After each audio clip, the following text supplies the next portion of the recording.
The desperate summons, the crystalline chambers of the Zephyrini Coalition headquarters, had witnessed many defeats, but never before had they echoed with such complete despair. Ambassador Thyrix floated in the center of the vast hall, his translucent body pulsing with colors of distress that no translation device could adequately convey. Around him, representatives from 47 civilized worlds waited in silence, their various forms of respiration creating a symphony of fear. The holographic display before them showed the truth in merciless detail. System after system had gone dark, consumed by the Void Reapers, an entity that defied all conventional understanding of warfare. They weren't conquerors seeking territory or resources. They were erasers, removing entire civilizations from existence. As if they had never been. Commander Velith of the Althari Defense Force broke the silence first. Her 6 arms gestured at the strategic display with military precision, though her voice carried the weight of repeated failure. The Void Reapers have taken another 3 systems in the past cycle. Our combined fleets managed to slow them at the nexus point, but we lost 70% of our forces in the process. They adapt to every weapon, every strategy we employ. It's as if they feed on our attempts to resist. The mechanical representative from the Synthesis Collective, Unit Prime 77, projected statistical models into the shared consciousness of the room. Mathematical certainty indicates total galactic civilization collapse within 43 standard cycles at current progression rates. All conventional military doctrines have proven ineffective. Recommendation: seek unconventional solutions or accept extinction protocols. Thyrix felt the weight of every eye, compound and simple alike, turned toward him. He had called this emergency session with a proposal that many considered beneath their dignity. The Outer Rim surveillance posts had detected something that might offer hope, though it came from the most unlikely source imaginable. Distinguished colleagues, Thyrix began, his harmonic voice resonating through the chamber's acoustics. I bring before you an option that challenges our very understanding of civilization itself. In the unexplored regions of the Orion Arm, there exists a species that has recently achieved faster-than-light capability. They call themselves humans. The reaction was immediate and predictable.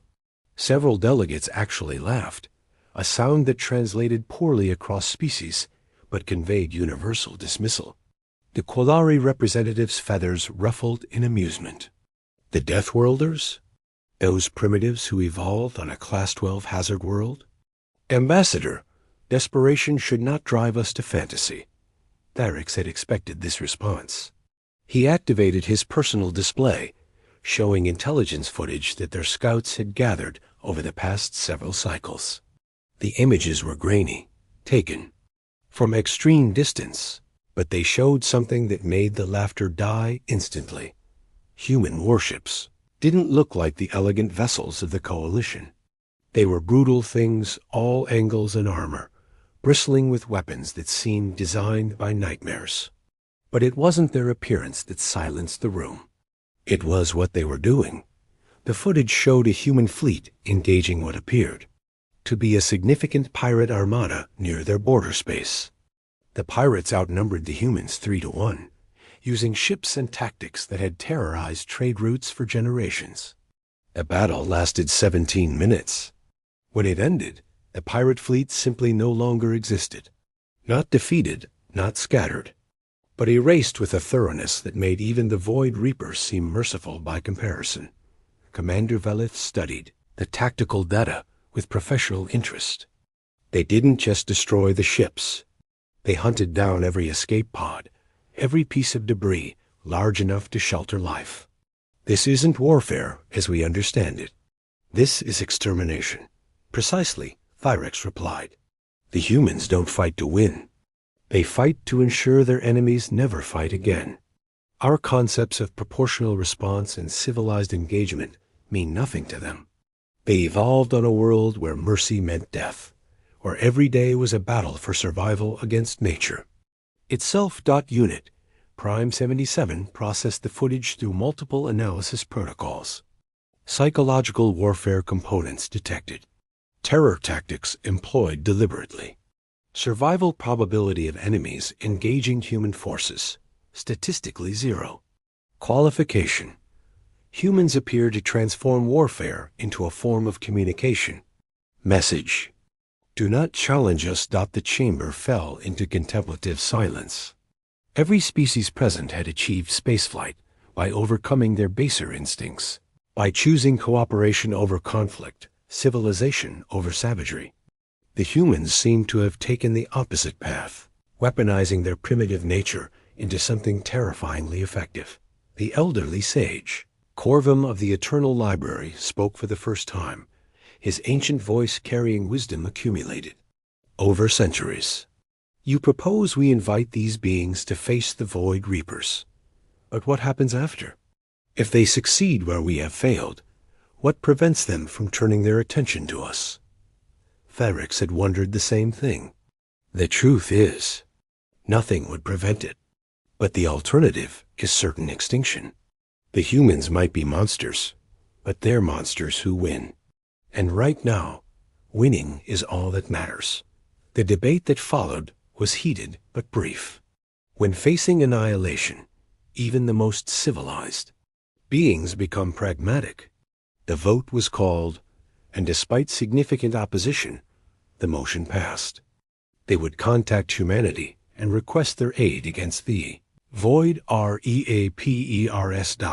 As the delegates dispersed to prepare their constituencies for what was to come, Commander Velith approached Thyrex privately. You know what we're doing, don't you? We're not just asking for military aid. We're inviting predators to a feast. Thyrex's body shifted to deep blue, a color of resigned acceptance. Yes, but perhaps that's what we need. We've tried to fight the Void Reapers as civilized beings. Maybe it's time to see what barbarians can do. The message to humanity was sent within the hour. A formal request for military assistance against an existential threat to all galactic life. The Coalition expected a response within several cycles, perhaps a small diplomatic envoy to discuss terms and conditions. What they got instead was the arrival of humanity's 3rd Death Fleet 47. Hours later, the emergence from hyperspace was violent enough to trigger every alarm in 3 sectors. 97 human vessels tore into normal space with a brutality that left gravitational scars in the fabric of reality. They didn't request permission to enter Coalition space. They didn't announce their intentions. They simply arrived like predators responding to the scent of blood. The flagship, a massive vessel that bore the name Extinction Event, broadcast a single message on all frequencies. The transmission showed a human male, his scarred face bearing an expression that needed no translation. This was not the face of a diplomat or even a soldier. This was the face of someone who had made killing into an art form. I am Admiral Marcus, Chun of the Terran Death Fleet. You called for help with a pest problem.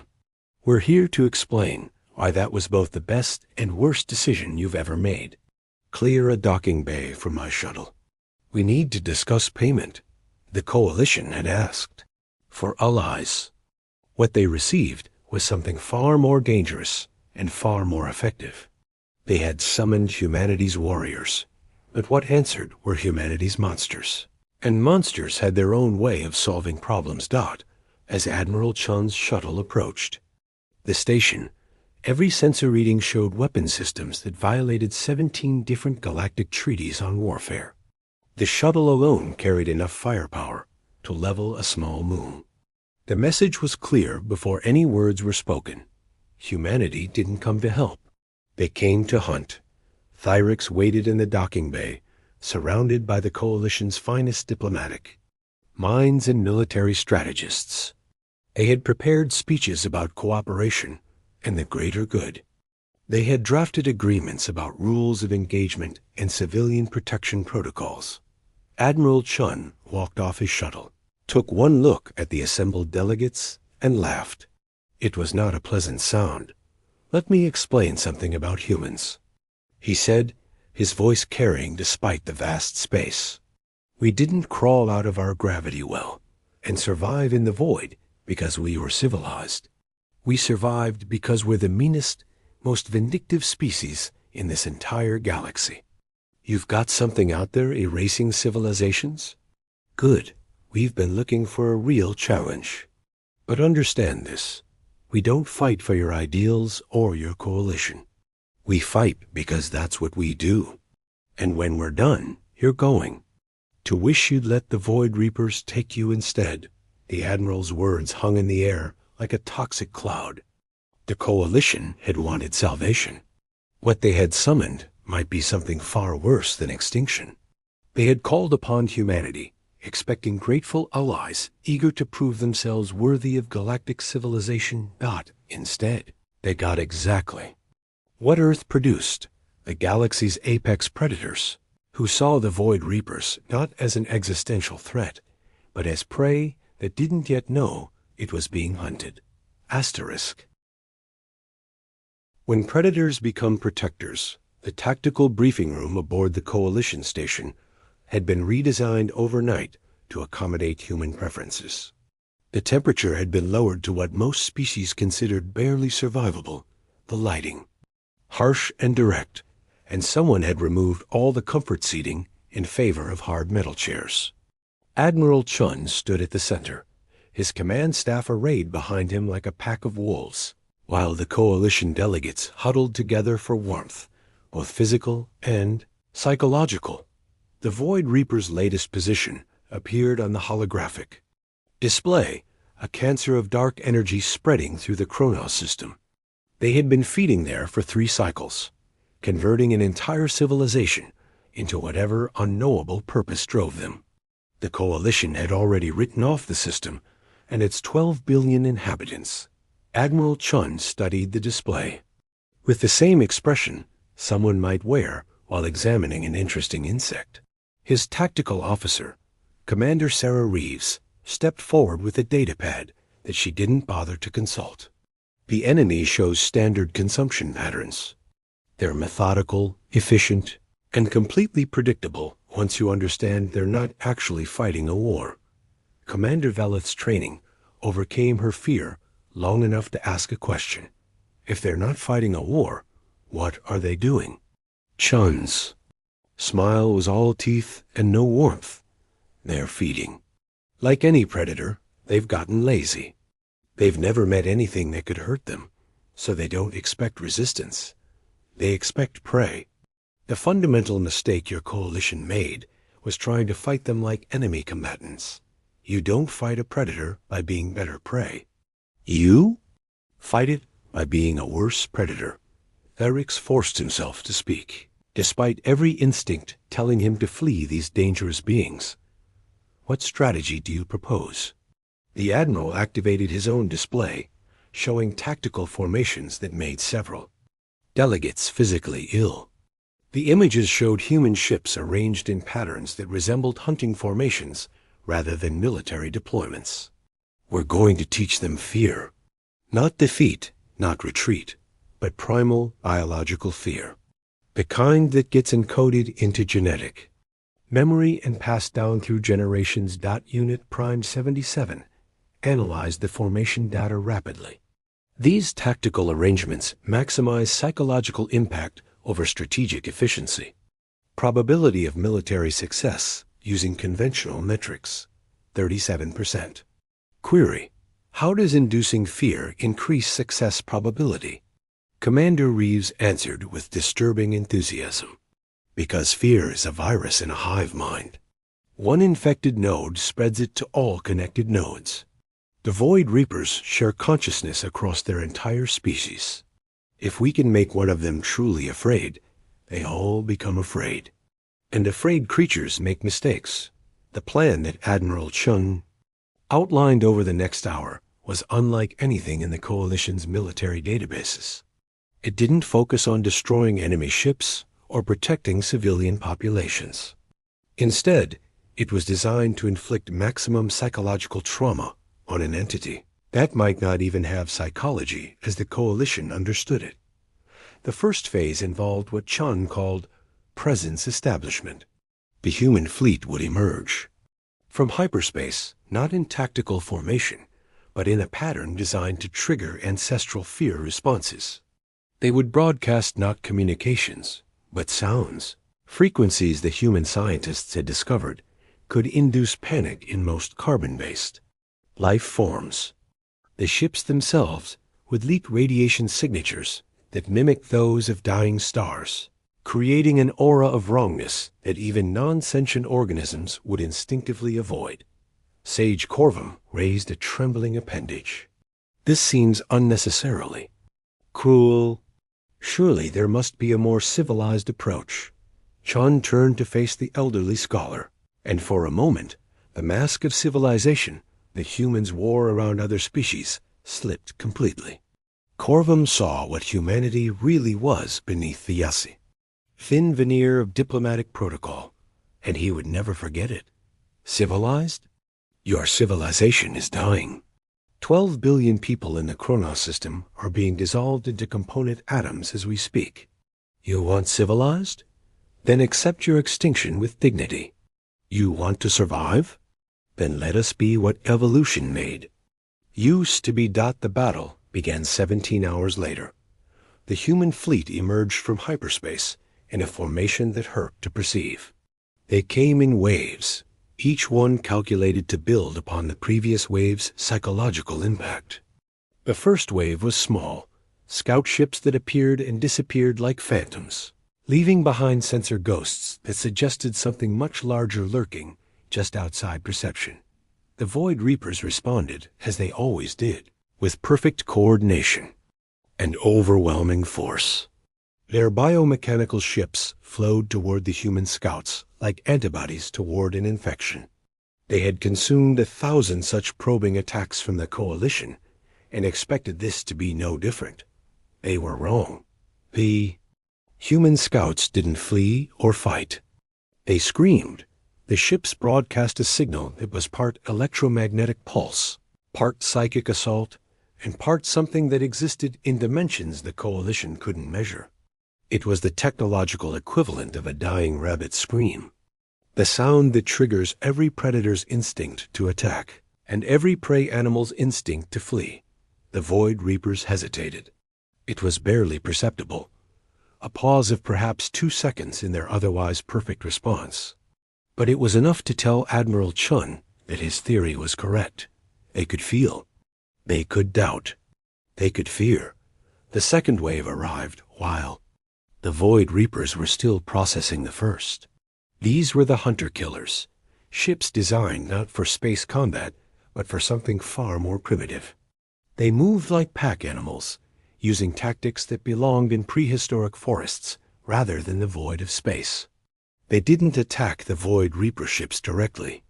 Instead, they isolated individual vessels, surrounded them, and began what could only be described as torture. The human ships would damage a Void Reaper vessel just enough to cripple it, and broadcast recordings of its distress directly into the hive mind network. They would repeat this process, each time allowing the damaged ship to suffer longer before finally destroying it. The message was clear. We can make your death last as long as we want. From the Coalition observation post, Thyrex watched in horrified fascination as the perfect coordination of the Void Reapers began to fragment. Ships that should have moved in harmony started showing microseconds of delay. Formations that had been flawless became ragged. The hive mind was experiencing something it never had before. Panic. Commander Velith studied her tactical displays with professional admiration mixed with revulsion. They're not just winning. They're reprogramming the enemy's entire behavioral pattern. The Void Reapers are learning that engaging human forces means pain that doesn't end. The third wave was where humanity's true nature revealed itself. The capital ships of the Death Fleet arrived not as conquerors, but as executioners. The extinction event led them, a ship that seemed to radiate malevolence like a star radiates light. These ships didn't just destroy Void Reaper vessels. They unmade them, using weapons that pulled them apart at the molecular level while keeping them conscious until the very end. Admiral Chun stood on his bridge, watching as the Void Reapers did something they had never done in their entire recorded history. They retreated. Not a tactical withdrawal or a strategic regrouping, but a full, panic-driven flight from the Kronos system. The perfect predators that had consumed 47 civilizations ran from humanity, like children from a nightmare. But Chun wasn't finished. He gave an order that would be debated in ethical councils for generations to come. His fleet pursued the fleeing Void Reapers, not to destroy them, but to escort them. Every time the Void Reapers tried to stop, human ships would attack. Every time they moved toward Coalition space, they would be allowed to flee. The humans were teaching them, training them like animals, that the only safe direction was away from civilized space. That the pursuit lasted for 7 days. By the end, the Void Reapers had been driven to the edge of the galaxy, where the stars grew thin and space itself seemed to forget how to exist properly. There, Admiral Chun delivered his final message, broadcast on every frequency the Void Reapers could perceive. This is the edge of your territory now. Cross it, and we won't just destroy you. We'll make your entire species wish it had never evolved the capacity to feel pain. We are humanity. We are the thing that monsters fear. Remember that. The Void Reapers vanished into the cosmic void, leaving behind only quantum echoes of terror that sensitive species could feel for light years. They would never return to Coalition space. They had learned what countless Earth predators had learned over millions of years of evolution. Humans were not prey. They were something far worse. When Admiral Chun's fleet returned to Coalition space, they were met not with celebration, but with a fearful silence. The Coalition had seen what humanity was capable of, had witnessed the transformation of warfare into something that violated every principle they held sacred. They had been saved, but at a cost they were only beginning to understand. In the aftermath briefing, Ambassador Thyrix asked the question that everyone was thinking, but no one dared voice. What happens now? The Void Reapers are gone, but you're still here. Admiral Chun looked around the room at the assembled representatives of 47 civilized worlds. His scarred face showed something that might have been amusement or might have been contempt. Now you've learned the most important lesson in the galaxy. You've learned that there are worse things than extinction. There's being saved by us. We'll send you our bill for services rendered. I suggest you pay it promptly. We don't like to be kept waiting.